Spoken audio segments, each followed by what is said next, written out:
Kinilala ng Punto Central Luzon ang Clark Freeport bilang Destination of the Year. Patunay sa patuloy nitong pag-angat bilang isa sa premier tourism hubs sa bansa. Kilalang isang freeport na may world-class infrastructure at diverse leisure attractions. Patuloy na humihikayat ang Clark ng local at international tourists dahil sa accessibility nito, rich culture at modern experiences. Ayon sa Punto, nananatiling aligned ang Clark sa mandato ng Republic Act 7227 o Bases Conversion and Development Act of 1992 bilang export-oriented at aviation-driven investment hub. Kasabay nito, nadagdagan pa ang value bilang top destination para sa leisure travelers, global events at business conferences. Kasi nakita namin ang Clark sa pamumuno ninyo na talaga namang for the yung itong past 5 years, no, nakita namin yung pagbabago. Nakita namin kung gaano yung pag-asenso.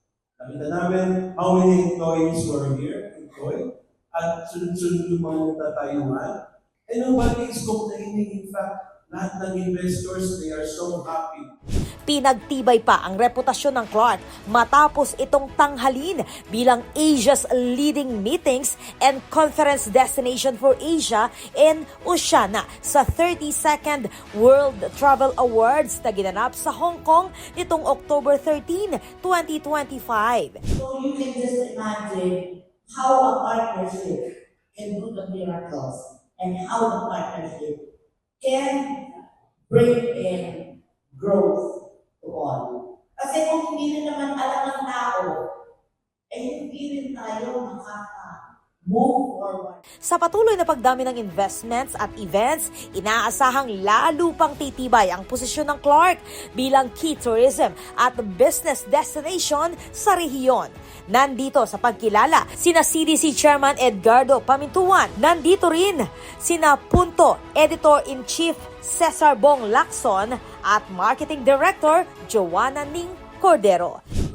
It's the destination of one, sabihin mo, kita ang tourism.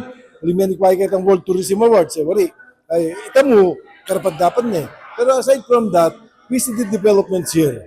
Not only in terms of tourism, but in terms of employment. This is Patricia Mamangon on the spot.